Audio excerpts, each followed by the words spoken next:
capítulo de número 4 de Lucas, versículo 14 a seguir. Evangelho de Jesus, segundo escreveu Lucas, capítulo de número 4. E o versículo 14 a seguir diz assim: Então, Jesus, no poder do Espírito, regressou para a Galileia, e a sua fama, olha só, correu por toda a circunvizinhança, e ensinava nas sinagogas, sendo glorificado por todos.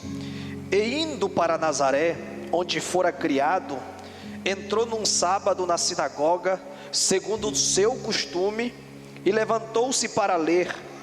Então lhe deram o livro do profeta Isaías, e abrindo o livro, achou o lugar onde estava escrito: O Espírito do Senhor está sobre mim, pelo que me ungiu para evangelizar os pobres, enviou-me a proclamar libertação aos cativos e restauração da vista aos cegos, para pôr em liberdade os oprimidos e apregoar o ano aceitável do Senhor. Tendo fechado o livro, devolveu-o ao assistente e sentou-se, e todos na sinagoga tinham os olhos fitos nele. Então passou Jesus a dizer-lhe: Hoje se cumpriu a escritura que acabais de ouvir. Todos lhe davam testemunho e se maravilhavam das palavras de graça que lhe saíam dos lábios, e perguntaram: Não é esse o filho de José? Muito obrigado. Podeis tomar os vossos assentos. Quando nós olhamos para este texto, nós observamos uma importante fala de Jesus, e hoje nós vamos nos deter novamente na parte A da fala, onde ele declara: O Espírito do Senhor está sobre mim. Nós estamos tentando, irmãos, percorrer a Bíblia nesse tema perfil, e para aqueles que não tiveram na primeira ministração desta série, nós dissemos que a palavra perfil é uma palavra rica, que começou com um termo artístico, como vocês veem ali, né? Foi proposital essa figura de uma ponta de um lápis ali, desenhando o traço de lado aí de rostos. Então a palavra perfil começou de fato e de verdade indicando um termo artístico visível de uma forma, de um rosto, de uma figura, de algo que era desenhado. Na arquitetura também muito se usava para projetos de casa, de construção. Só que essa palavra perfil, ela evoluiu para representar identidade, caráter e projeção social. Hoje fala-se muito de perfil, e você que percorre aí as redes sociais da vida, você vai ali ver, cada perfil tem as suas características, as suas identificações, aquilo que a pessoa se propõe a dizer que é e a dizer que oferece dentro ali daquela rede social. Então a palavra perfil, ela comunica a ideia de aquilo que delimita, define e revela quem alguém é, ao menos do ponto de vista observável. Então, para você conhecer de fato e de verdade o perfil, o traço, as marcas de alguém, é preciso convivência, observação, né? Então, em sua essência, essa palavra, ela indica identidade, visibilidade e representação. Então, muito importante, eu alinhei esse termo perfil em Hebreus 1 e 3, e principalmente naquele trecho que diz assim, que ele é a expressa imagem, ou seja, Jesus, ele identifica ou delimita quem Deus é, ele manifesta, ele revela quem Deus é.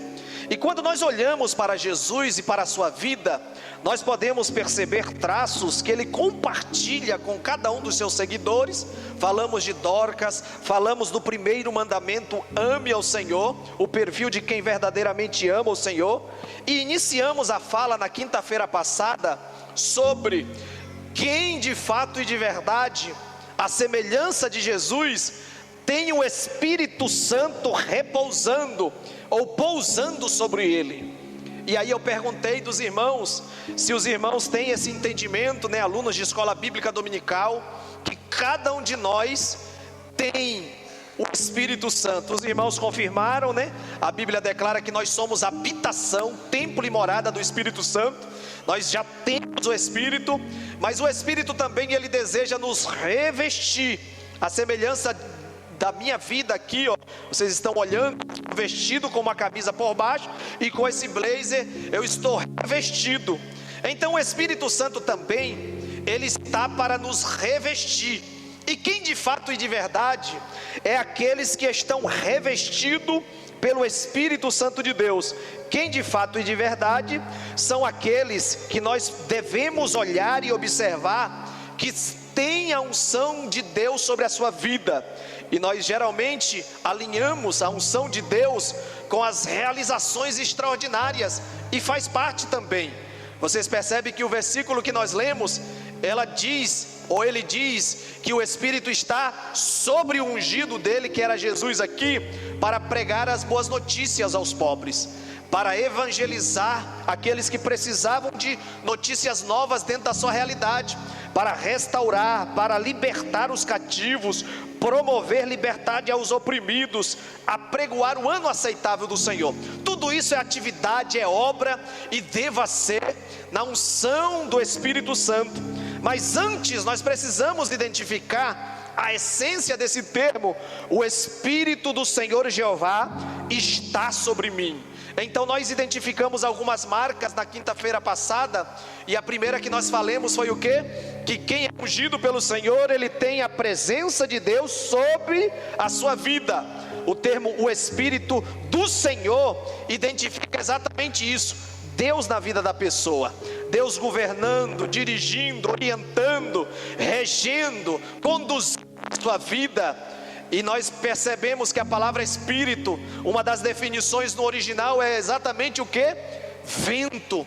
Naquela época, né, muito conhecido por cada navegante, cada viajante, cada um que precisava se mover de um lugar para o outro, e geralmente pelas rotas marítimas.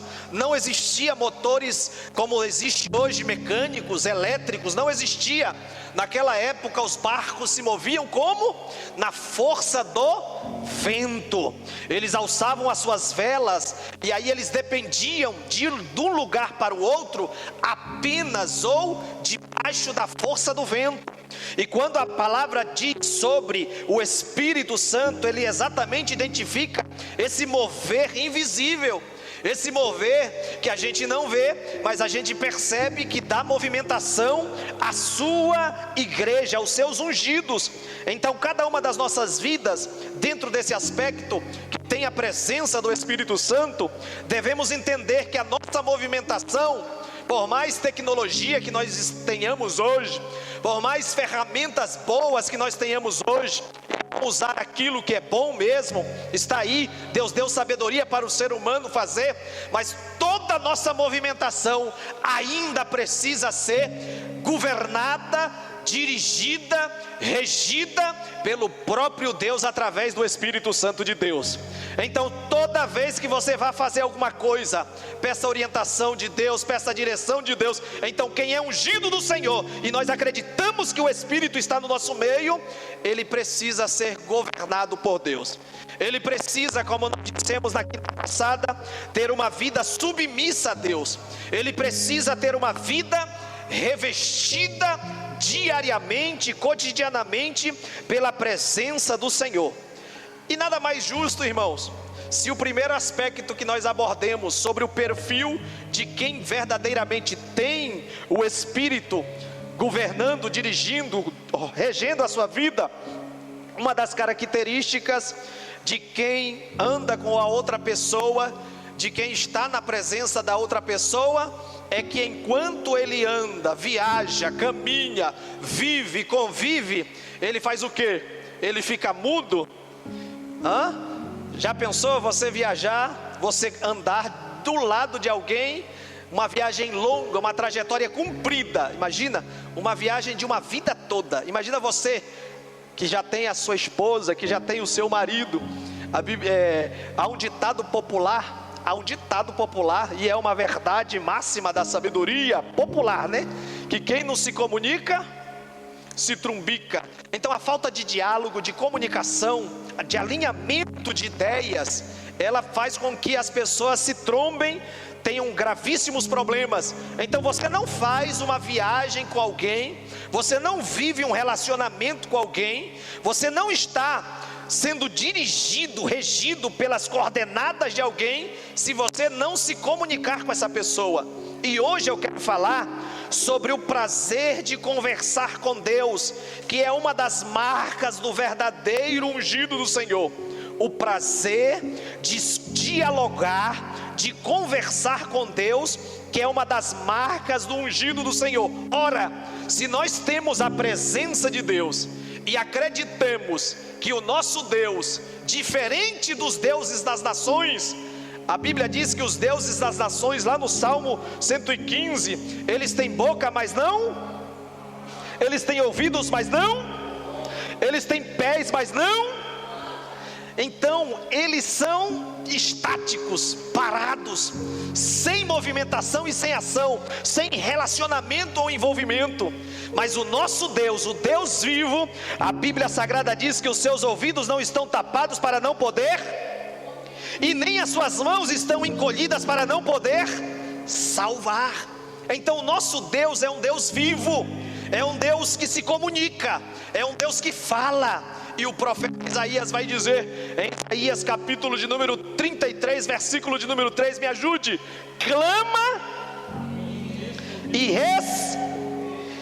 e o que acontecerá nessa resposta? Te anunciarei coisas que ainda não sabes.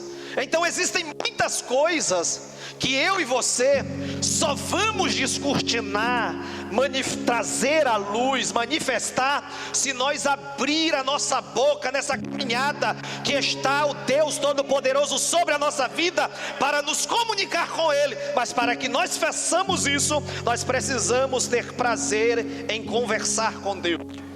O nosso discipulado traz uma lição sobre oração. E uma das formas simples que o discipulado traz, eu não sei se ainda está aí dentro da revista que eu várias vezes ministrei o discipulado, é que orar é conversar com Deus. E uma conversa é um diálogo, é uma via de mão dupla. Quando você conversa com alguém, você precisa estar disposto a ouvir e também falar. Então a oração é um diálogo. Você não precisa falar todo o tempo, e coisa ruim. Você já conversou com alguém que fala e não consegue ouvir ninguém? Diga misericórdia. Coisa difícil, irmão. Só ele quer falar, só ela quer falar. Meu Deus do céu. A oração é uma conversa, é um diálogo com Deus. E como a Bíblia, ela trata dessa questão de diálogo, de conversa, e traz a ideia de oração, eu quero trazer aqui a etimologia da palavra oração. Se nós temos o Espírito vivo, do Deus vivo sobre a nossa vida, e Ele é uma pessoa que tem vontade, que tem desejo, que está para nos consolar, nos guiar, nós precisamos ter prazer de conversar com Ele, de dialogar com Ele. E precisamos entender que a oração, ela não se limita a simples petições. Eu só vou orar quando eu preciso de algo. Errado. Se a oração é um diálogo, em um diálogo você não vai só conversar para pedir coisa de alguém. Às vezes você vai conversar para desabafar, às vezes você vai conversar para dar aí o teu parecer. Então a oração é essencial para que nós sejamos identificados como alguém que tem de fato e de verdade o perfil do Espírito que está sobre a nossa vida. Então a palavra oração, se você for pesquisar no nosso português, vem do latim oratio, que significa, olha só, no nosso português, discurso, fala, súplica, petição, comunicação verbal. Ela deriva do verbo orare, que significa falar, suplicar, orar.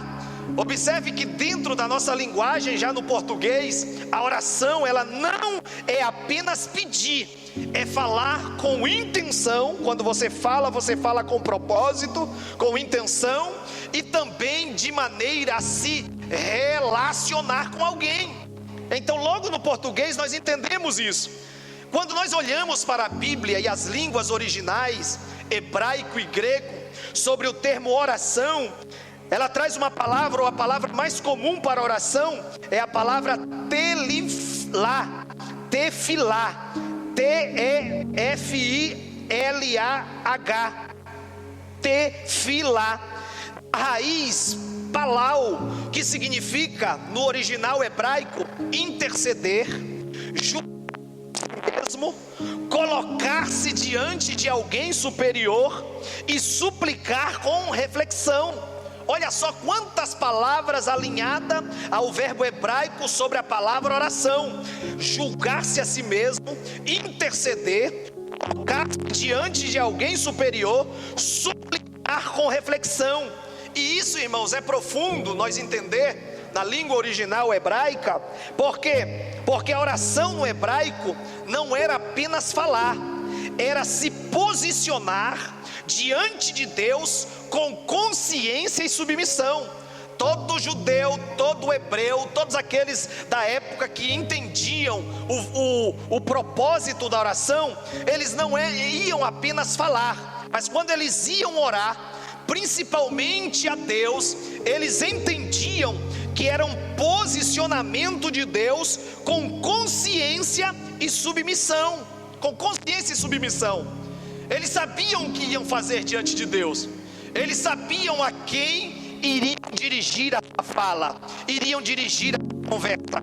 Então toda vez que eles iriam orar, eles iriam aí julgar-se diante de um Deus todo-poderoso, analisar como estava o seu posicionamento e colocar-se à disposição, reconhecendo que aquele que iria ser alvo das suas palavras, do seu diálogo, do seu relacionamento, era alguém superior, era alguém que estava acima de todas as coisas. No grego, a palavra oração, ela significa voltar-se em direção a Deus com desejo e reverência. Então toda vez que dentro de uma perspectiva do Novo Testamento, alguém ia se aproximar de Deus, ele iria se aproximar de Deus com um desejo ardente de comunicar-se com Deus e com uma reverência. Dentro dessa essência dessas línguas originais, pegando o hebraico e o grego, a oração é aproximar-se de Deus conscientemente, com reverência, dependência e relacionamento, expressando o coração, seja através de clamor, seja através de um coração grato, seja através de um silêncio. Porque tem hora na oração ou no diálogo, na conversa, que você vai diante de Deus, que você não vai ter o que falar, o que argumentar. Às vezes o teu coração vai estar bem apertado e você não sabe como dirigir a Deus por causa da situação, por causa do teu posicionamento, às vezes diante de um dilema que você está atravessando, que você não vai ter o que falar. Mas diz a Bíblia Sagrada que quando você não tiver o que falar, ou só sair palavras com gemidos inexprimíveis, o próprio Deus, na pessoa do Espírito que está sobre a tua vida, sobre a minha vida, nos revestindo, Ele pega esses gemidos inexprimíveis e leva diante de Deus e te posiciona exatamente. Ele vai dizer diante de Deus: Pai, ele está desse jeito, ela está dessa maneira, ele está tão angustiado que precisa de um socorro urgente. E talvez nesta noite você chegou aqui diante de um problema, diante de um dilema, e se posicionou já diante de Deus em reverência. Eu quero te dizer que o Deus que você adora, o Deus que você está ouvindo a palavra, o Deus que você se comunica, é o Deus todo-poderoso, e Ele entra na batalha, e a batalha que Ele entra para ganhar. Se você acredita na vitória da parte do teu Deus, levante a tua mão e exalte o nome do Senhor, porque mesmo sem palavras bem elaboradas, às vezes você não sabe como se dirigir a Deus. O Deus Todo-Poderoso te entende, te entende, te entende. Alai, amante, urabasui, demanagai. E nesta oportunidade Ele está restaurando a tua fé. Nesta oportunidade Ele está restaurando para você se posicionar diante da presença dEle. Porque existem posicionamentos, diz o Espírito Santo de Deus, que você deva se posicionar para que aquilo que Deus falou acerca de ti seja cumprido. Promessas de Deus estão chegando o tempo de se cumprirem. Se a igreja acredita na palavra de Deus, levante a tua mão e exalte o nome do Senhor nesta noite.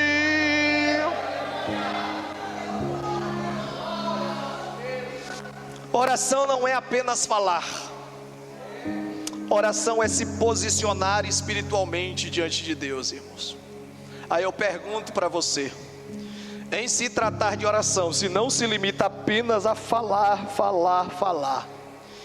e é algo mais profundo, é uma posição diante de Deus, como é que você está? Desde o jardim do Éden, Deus sempre quis conversar com o ser humano. Quem de vocês já leu pelo menos os 3 primeiros capítulos da Bíblia? Diga amém. De Gênesis para frente. Lá no capítulo 3 diz a Bíblia que pela viração do dia, de tardezinha o Senhor vinha e se comunicava, conversava, dialogava com o Senhor. A ideia da oração está ali, irmãos. E Adão, bem posicionado, toda tardezinha se apresentava diante de Deus, naquela comunhão profunda, naquele posicionamento. Oração é isso, irmãos, não é só falar. E diz a Bíblia que Deus falou para Adão: aí, escolhe aí o nome que tu quer dar para esses animais. Naquele diálogo, naquela interação. Oração é isso, é algo prazeroso, é algo que te posiciona espiritualmente diante do Deus vivo que você serve. Na época, dentro de um contexto bíblico, a oração era parte central da vida cotidiana do povo. A oração, esse posicionamento espiritual, sempre fez parte da vida diária do povo. Quando você não está orando, irmão, você está tirando uma identidade que sempre fez parte da vida do povo de Deus. Quando você não está espiritualmente posicionado, e isso através de um posicionamento manifestado, através de uma vida de oração, você está tirando aquilo que identifica você como povo de Deus. O povo do Antigo Testamento orava, o povo do Novo Testamento orava, não só de maneira pessoal. Lembra daquela passagem? Entra no teu quarto, fecha a tua porta e ora ao teu pai. Olha a promessa: em secreto, e o teu pai que conhece, vê, sabe o que está em secreto. O que ele faz? Vai te recompensar em secreto negativo. Ele vai te recompensar publicamente, porque aquilo que você semeia, aquilo que você faz em secreto para Deus, Ele não fica devendo nada para ninguém, Ele te honra publicamente. Xamanderei, candai. Eita, que está descendo palavra direto do coração de Deus. Deus está trazendo por esses tempos, diz o Espírito Santo de Deus, respostas aos teus secretos diante da presença dEle. Ele vai manifestar obras gloriosas para que o nome dEle seja conhecido, revelado, manifestado através do teu perfil, porque tu tens se posicionado espiritualmente diante da presença de Deus. Está chegando a manifestação diante dos olhos humanos daquilo que Deus vai promover. Alaia cantarabacébia, ulabacantarabahai. Recebe graça, recebe a palavra, recebe restauração da tua fé, recebe ânimo. Dentro de um contexto bíblico, a oração era parte central da vida diária. O povo de Deus sempre teve orações feitas em horários específicos. Se eu for perguntar aos alunos aqui, básico, aquilo que é básico da escola dominical, Daniel orava quantas vezes por dia? 3 vezes. Quem era Daniel? Um dos governadores principais da grande Babilônia. Dos 3 ele era o principal. Será que um governador de uma grande potência mundial, ele tem muita ação e muita atividade para fazer, sim ou não?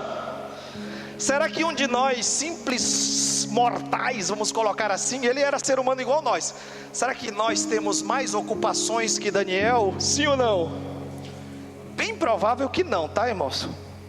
Imagina você ter um cargo de chefe de estado e ter que andar na linha, porque diz a Bíblia que eles vasculharam tudo na vida de Daniel e não acharam nada. Vamos elaborar um plano para a gente pegar ele. Andava na linha, alinhado.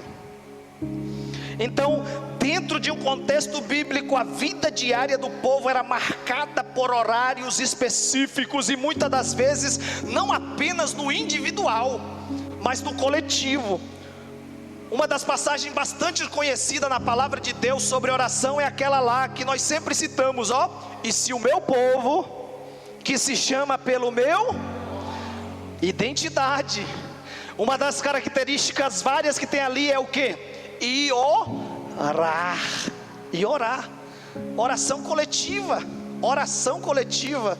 Atos 2:42. E perseveravam na doutrina, na comunhão, no partir do pão e nas. Então, tanto no Antigo quanto no Novo Testamento existiam na vida diária do povo essa questão de diálogo, um prazer de entregar a Deus um posicionamento espiritual. Daniel orava 3 vezes ao dia. Para o judeu, orar era manter uma aliança com Deus. Quantos de vocês entendem que nós estamos em aliança, e a Bíblia chama de nova aliança com o Senhor Jesus Cristo? Digam amém. Você sabe que na véspera do casamento, o noivo e a noiva, o namoro já é assim, né? Imagina quando noiva. Eu me lembro que eu noivei com a irmã Damares. Ela me enrolou 3 anos e meio para casar, irmão. Sofri, meu Deus, 3 anos e meio de sofrimento. Orava de segunda a sexta, jejuava. Jesus me salvou com 20 anos de idade, e eu vim do mundão bagunçado. Pensa no sofrimento. Meu Deus, ainda bem que Jesus mudou minha vida mesmo. Mas assim, o tempo bom, o tempo de namoro, né? Meu Deus do céu, bom mesmo. E aí quando noiva, há aquela expectativa. Tu gasta horas, naquela época não tinha zap, era mensagem, era do telefoninho, aquele tijolinho. E ó, passava 2, 3 horas conversando, dialogando, tranquilamente, sem fazer muito esforço, tá? Passava ali 2, 3 horas na frente da casa dela, lá num banco, até o meu sogro dizer: Damares, é ela entrar. Conversando, dialogando, um momento bom. Irmãos, a Bíblia nos chama da noiva do Cordeiro. Nós estamos também noivas. A noiva do Cordeiro, a igreja é a noiva do Cordeiro. Imagina uma noiva que não liga para o seu noivo, não conversa, não manda mensagem. Irmãos, vou te falar, hein? Acaba. Antes de consumar o casamento, acaba. Quantos aí estão namorando? Digam amém. Namorando. Quem ainda não casou? Paulinho lá, ó. Paulinho, a namorada falou: ó, Paulinho tá me enrolando muito, tá? Ele falou: não, pastor, me garanto. Tem 1 ano e pouco de namoro, né? Tá quase casando também. Mas imagina o Paulo ficar 1 semana sem falar com a Yasmin. Rapaz, pedir para terminar o relacionamento. Porque o diálogo, irmãos, é um posicionamento diante da aliança que se tem também. O diálogo com o Senhor é um posicionamento espiritual. Às vezes a gente delimita apenas as necessidades, e é bom orar quando se tem necessidade. Pede, bate, busca, tem essa ideia também. Mas a oração não é só quando você está precisando de um auxílio, precisando de um socorro. A oração não é só isso, não limite a oração a isso. Então, dentro de um contexto espiritual, para o povo de Deus, orar era manter a aliança viva com Deus, de forma espontânea. O uso, por exemplo, se você ler os Salmos, vários deles eram utilizados em forma de orações, associações a sacrifícios. Então tudo isso, dentro de um contexto bíblico, fazia parte também do culto, a oração. E aí, quando nós olhamos para o Novo Testamento, Jesus pega esse costume bom do povo e transforma a compreensão. A oração deixa de ser apenas um ritual e se torna um relacionamento com o Pai. Tinha alguns que estavam com muita dificuldade de falar com Deus, de dialogar. Aí chegaram até Jesus e disseram: Senhor, ensina-nos a orar, assim como João Batista ensinou aos seus discípulos. E o que Jesus falou para eles?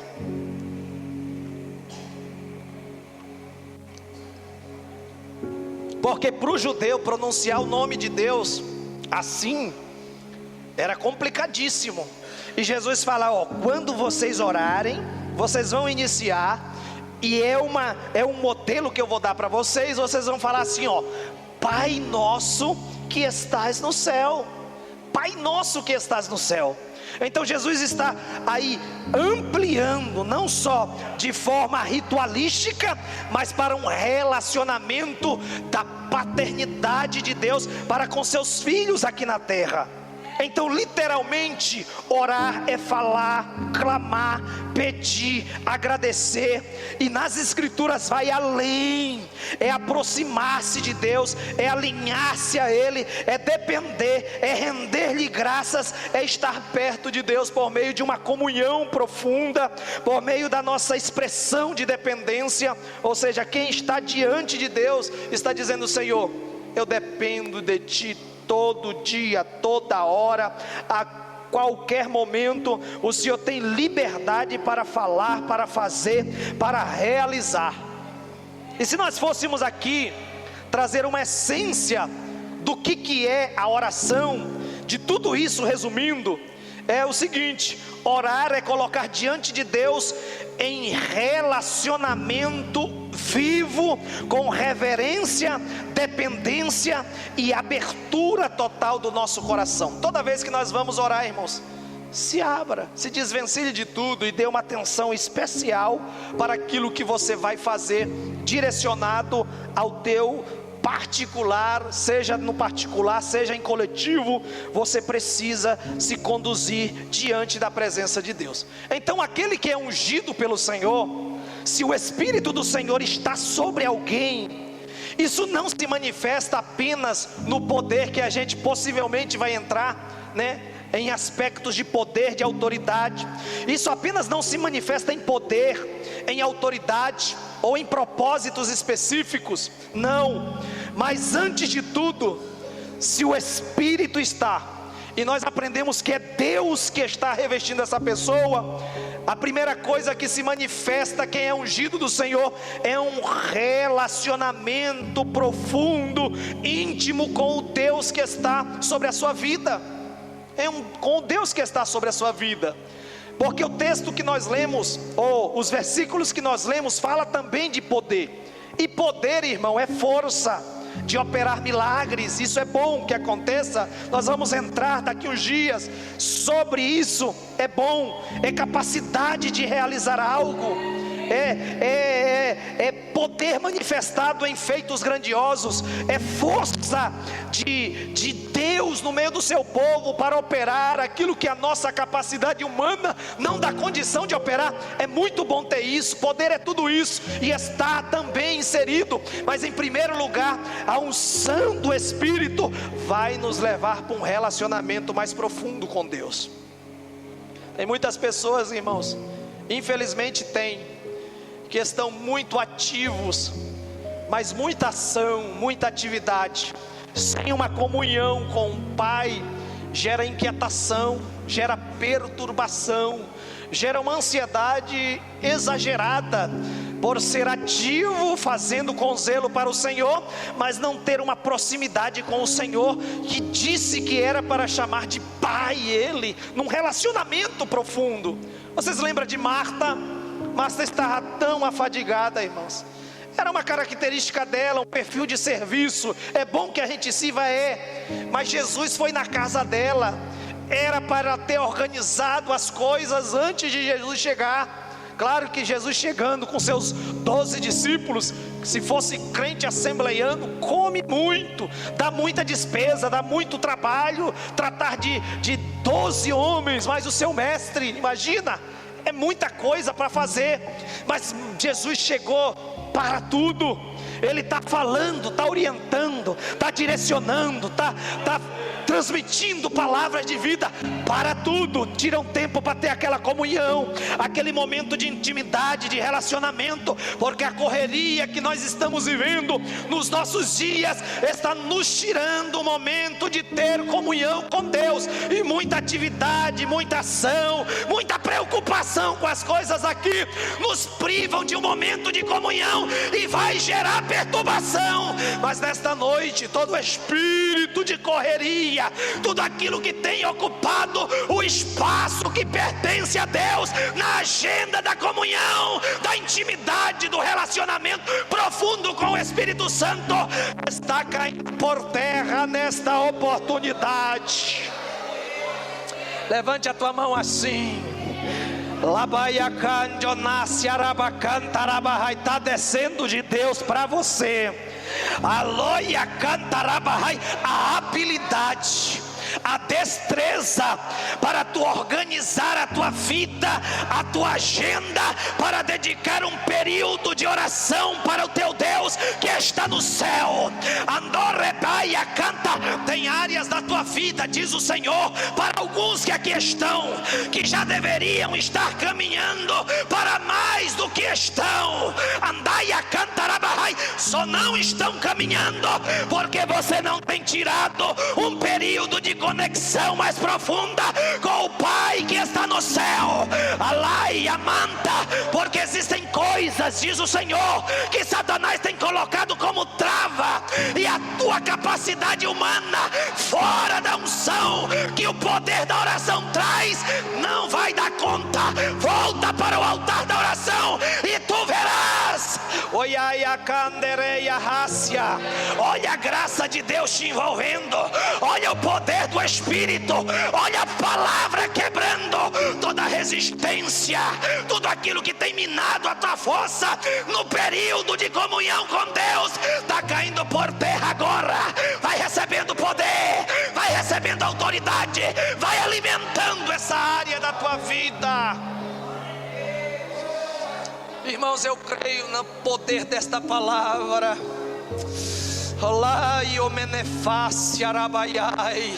No mundo espiritual a espada de Deus está cortando, está cortando.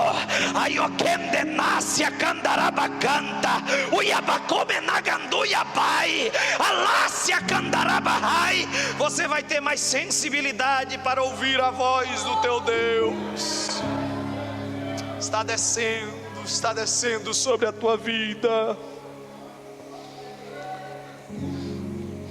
Se o Espírito está sobre alguém, isso não se manifesta apenas no poder, na autoridade, poder ativo, poder de operar milagre, autoridade, autorização para exercer o poder, para o propósito, para completar, para levar até o fim, não. Se o Espírito está sobre a tua vida, tudo isso vai acontecer, mas a evidência que não é essa explosão que vem em primeiro lugar, a evidência mais silenciosa e ao mesmo tempo mais profunda de alguém que é ungido é esta.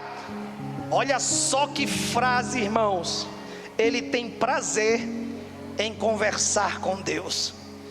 Como é que alguém é ungido por Deus e não gosta de conversar com Ele? Geralmente quando você não gosta de conversar com alguém, porque o papo daquela pessoa te incomoda, né? Porque quando você tem prazer na presença e na conversa da pessoa, quantos de vocês têm pelo menos um amigo que você vai na casa dele e fica 3, 4 horas assim? Meu Deus, já passou tudo isso, nem pareceu que passou, porque é tão bom ficar ali. Digam amém. Mas quantos de vocês já foram na casa de alguém que não é muito chegado e a conversa não é muito agradável? Rapaz, para passar meia hora ali dá trabalho, e você já quer Ele gosta de coisas que você... Às vezes ele gosta de pescar e você não gosta de pescar. Às vezes ele gosta de caçar e você não gosta. Às vezes ele gosta de pedalar, andar de bicicleta e você não tem nada a ver contigo. E você já quer, ir embora. Quantos de vocês já passaram por isso? Diga amém. Principalmente os irmãos que fazem visita, né? Meu Deus, dificuldade. Mas é assim, irmãos. A maior evidência, ou a evidência mais silenciosa e ao mesmo tempo mais profunda de alguém que tem a unção de Deus, que é a presença do Espírito sobre a sua vida, é que essa pessoa, grave bem isso, tem prazer em conversar com Deus. Aí eu pergunto para você e você responda para você mesmo: como é que está essa área do teu prazer de dialogar com Deus? Ih, pastor, está difícil aqui, hein? Então, irmão, cuidado com essa unção que está sobre a tua vida, tá bom? Receber uma restauração, renovo de Deus é muito bom, mas essa restauração, esse renovo é sempre para te aproximar mais de Deus, para você ter prazer na presença de Deus, para você chegar e já sentir o teu Deus na casa, no ambiente, ou querendo te dar uma oportunidade de ser usado. E em qualquer lugar Deus pode fazer isso. Não é só num ambiente como esse, irmãos.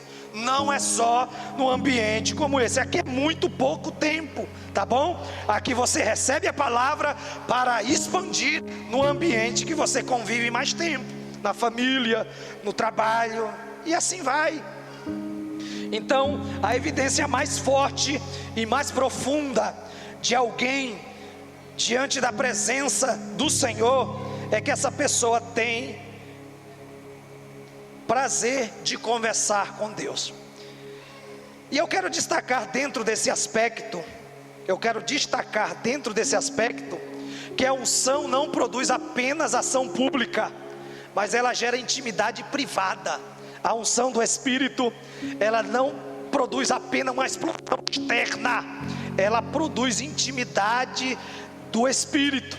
Quem é ungido não vê a oração como obrigação, mas vê como um prazer de estar na presença de Deus para dialogar, vê como uma necessidade, um privilégio. E aí eu destaco em primeiro ponto aqui, que a unção, ela restaura o diálogo entre Deus e o homem. Quem de fato e de verdade foi ungido pelo Senhor e pelo Espírito de Deus, ele tem essa parte da sua vida restaurada. Eu comentei com vocês que desde o princípio o homem foi criado para se relacionar com Deus. A Bíblia diz lá em Gênesis 3:8 que o Senhor visitava Adão. Antes da queda, era prazeroso conversar com Deus, era prazeroso estar na presença de Deus. Não tinha vergonha, não queria se esconder de trás de alguma planta, não tinha vergonha de estar na presença de Deus. Antes da queda, havia conversa, havia diálogo, havia proximidade, irmãos. Antes da queda, havia tudo isso. Antes do fracasso, havia tudo isso. Mas o pecado interrompeu esse diálogo. E quando o pecado interrompe, houve aí a necessidade de uma restauração. Houve a necessidade de restaurar aquilo que estava em ruínas. E a unção do Espírito, ela vem restaurar esse acesso que o pecado quebrou. Sabe quando a conexão fica ruim? Quando vem um tempo ruim e a tua conexão acaba. O pecado quebrou essa conexão de diálogo. E quando a palavra de Deus está dizendo aqui, o Espírito está sobre mim, o Espírito está sobre você, Ele não apenas capacita para você realizar alguma obra de Deus, mas Ele te capacita a você de novo se reconectar com Deus, chegar de novo perto, sem ter mais vergonha, sem ter mais aquele medo do juízo. Se o Espírito Santo está sobre uma vida de alguém, ele te capacita a você se reconectar com a presença do Deus que te criou, do Deus que te formou. Então a minha fala hoje aqui para você, que tem o Espírito Santo, é que esse Espírito te reconecta com a presença de Deus, com a presença de Deus. E é uma verdade muito profunda na Bíblia, sobre essa questão de restaurar, de reconectar, que Paulo vai dizer. Reproduz para mim, lá no capítulo, lá em 2 Coríntios, capítulo de número 5, versículo de número 19, a Bíblia Sagrada vai dizer o seguinte, na Almeida Revista Corrigida: isto é, Deus estava em Cristo. Olha só o termo que ele usa, porque havia uma inimizade, havia uma falta de conexão, uma falta de ligação, havia um distanciamento. A Bíblia diz que todos pecaram, e aqui Paulo vai dizer, isto é, Deus estava em Cristo, reconciliando consigo o mundo, não lhes imputando seus pecados, e pôs em nós a palavra da reconciliação. Ou seja, através de Cristo, Deus, Ele resolve essa questão de falta de comunhão, de falta de diálogo, de falta de aproximação. E há uma verdade nessa passagem, que não é apenas teológica, mas é existencial e profundamente pessoal. Deus não estava apenas em Cristo, salvando o ser humano. E a palavra salvação, não sei se eu já disse para vocês, alguém que está em perigo. Olha a ideia de salvação: alguém que estava em perigo, andando num campo minado, e a qualquer momento, isso é alguém que estava perdido, estava correndo o risco de morrer, de ser alvejado naquele campo minado, e ir eternamente para a condenação. Aí Deus, em Cristo, diz Paulo, nos libertou do império das trevas, e o que acontece? E nos transportou para o reino do seu Filho amado. Mas é o seguinte, Deus estava em Cristo, não apenas salvando, te tirando dos vícios, te tirando da prostituição, te tirando da mentira, te tirando do engano, te tirando da incredulidade. Vai aí, pensa de que Deus te tirou, te tirando da idolatria, te tirando de um monte de coisa que você está envolvido, e te colocando em outro ambiente. Ele não apenas fez isso, Ele estava dizendo assim, eu estou te tirando desse lugar, mas eu estou te aproximando de Deus, eu estou te tornando íntimo, eu estou colocando você na minha família. Isso é profundo, irmãos. Deus não apenas estava salvando-nos, Ele está reconciliando. E esse termo reconciliando carrega um peso muito maior do que simplesmente perdoar. Reconciliar, ele fala de restaurar um relacionamento quebrado.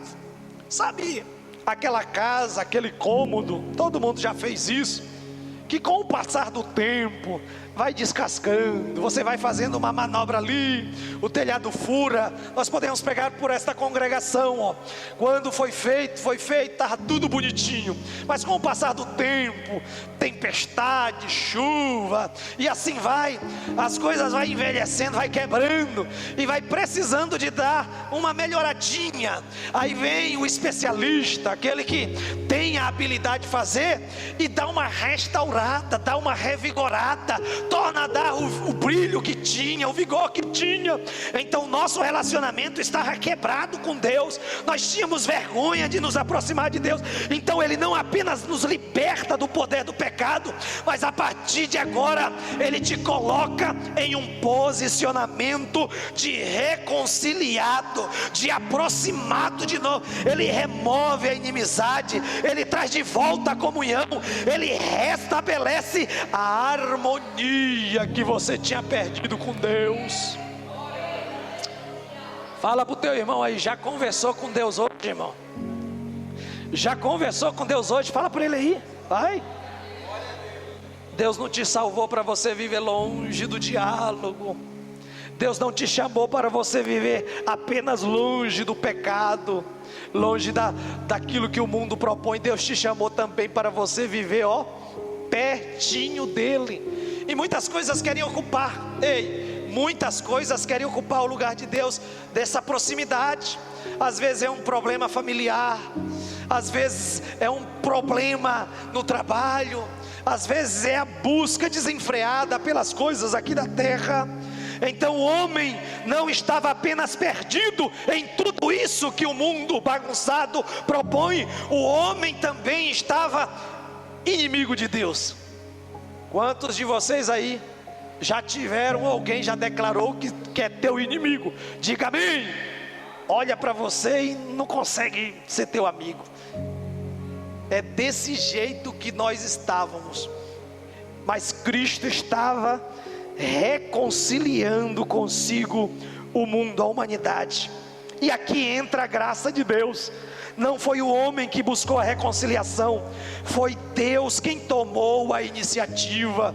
Foi Deus que decidiu, eu vou lá, eu vou acabar com essa inimizade, eu vou acabar com esse distanciamento, eu vou acabar com essa falta de diálogo que aquele povo tem com Deus. Eu vou acabar com esse medo todo de se aproximar de Deus, com essa vergonha de que só querer ficar de longe, não. E é por isso, irmãos, é por isso que há uma necessidade grande de que o Espírito tenha liberdade na nossa vida sobre nós, porque muitas coisas querem nos privar desse aproximamento, dessa intimidade com Deus. E se você se afastar de Deus, você está se afastando do maior projeto de Cristo. Cristo, Ele não só te salvou para te livrar de alguma coisa aqui da terra. Cristo te salvou para você viver para Ele, perto dEle, amigo dEle, íntimo dEle.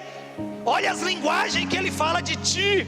A Bíblia diz que Ele é o cabeça, você é um membro do corpo de Cristo. Ele comanda, Ele cuida, Ele direciona algo próximo. Olha a linguagem que Ele usou: eu sou a videira verdadeira e vocês são os galhos. Olha a vida que Ele propõe para nós. A reconciliação em Cristo revela a profundidade do amor de Deus, ao restaurar completamente o homem em todos os níveis: espiritual, relacional e judicial. Porque a Bíblia diz que nenhuma condenação há para aqueles que estão em Cristo Jesus, que não anda segundo a carne, mas que tem o Espírito Santo de Deus. Se coloca de pé em nome de Jesus. Feche os teus olhos, reflita sobre o que você ouviu. Nós temos o Espírito que estava sobre a vida de Cristo. Ele prometeu outro Consolador.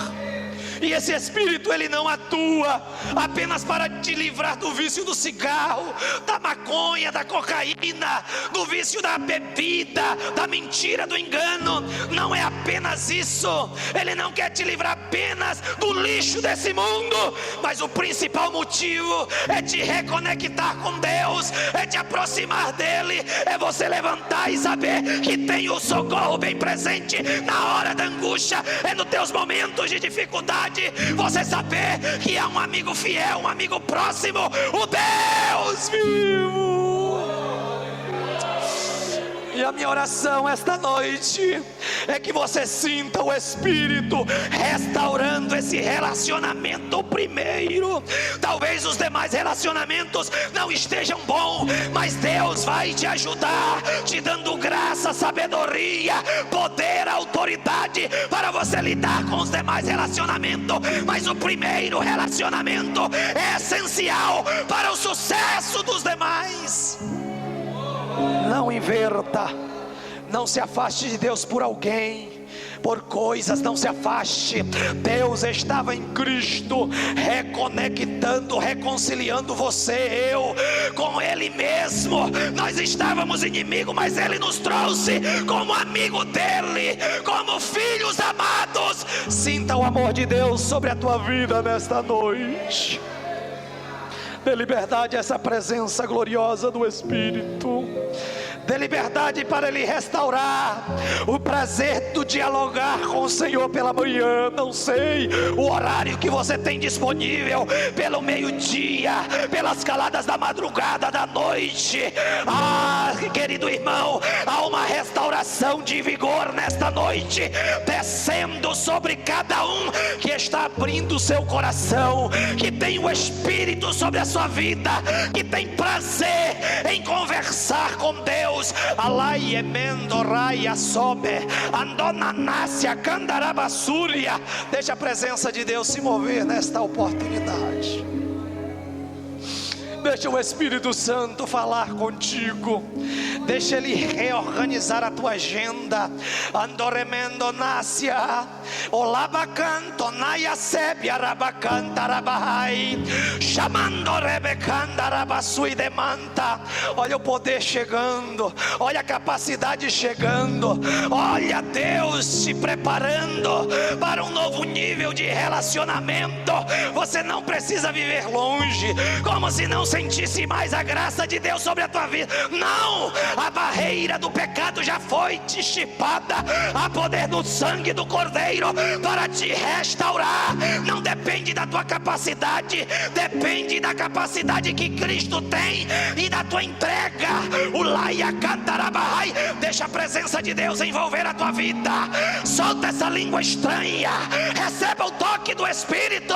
Nós estamos na presença de Deus, e na presença de Deus a liberdade, a intimidade, a comunhão, a restauração, a renovo. O céu está aberto, igreja. Vai abrindo a tua boca, vai clamando, vai treinando essa voz abençoada que Deus te deu. Alabacantarabahai. Vai intercedendo pelos pedidos de oração. Alabacantarabahai. Em nome de Jesus, Deus vai usar a tua voz, Deus vai usar as tuas mãos, mas Ele nunca vai usar de forma eficaz e poderosa se você não estiver no altar da oração, no altar do clamor, no altar da dependência, no altar do diálogo, no altar da súplica. Olaia cantarabahai. Quanto mais perto de Deus você estiver, mais longe do pecado você vai estar. Quanto mais perto de Deus você estiver, mais longe da opressão, da depressão, da falta de paz. Alaia canta. Restaura essa área da tua vida, porque Deus vai te dar um novo nível de relacionamento. Olaia cantaramanagahácia. Senhor, eu ministro a restauração nessa área essencial. Altares de oração estão sendo erigidos nesta oportunidade. Charamandahácia. Deus vai colocar no teu coração até o cantinho, até aquele lugarzinho. Não, aqui vai ser separado para eu ter comunhão com o meu Deus, para eu ter um diálogo mais profundo. Alabandai, deixa Deus trabalhar, deixa a presença de Deus te envolver. Não tem barreira quando você está perto de Deus com liberdade. Não tem gigante, não tem mar na frente nem faraó atrás, não tem muralha, não tem impossível. Alaba, não tem problema grande, porque o teu Deus é grande, o teu Deus é todo poderoso. Fica perto dele, tenha comunhão com ele, seja íntimo de Deus. Continua abençoando a tua igreja, continua capacitando, Senhor, os teus filhos, principalmente nesses aspectos que nós pregamos hoje, ministramos, da intimidade, da reconexão, do oculto mais essencial.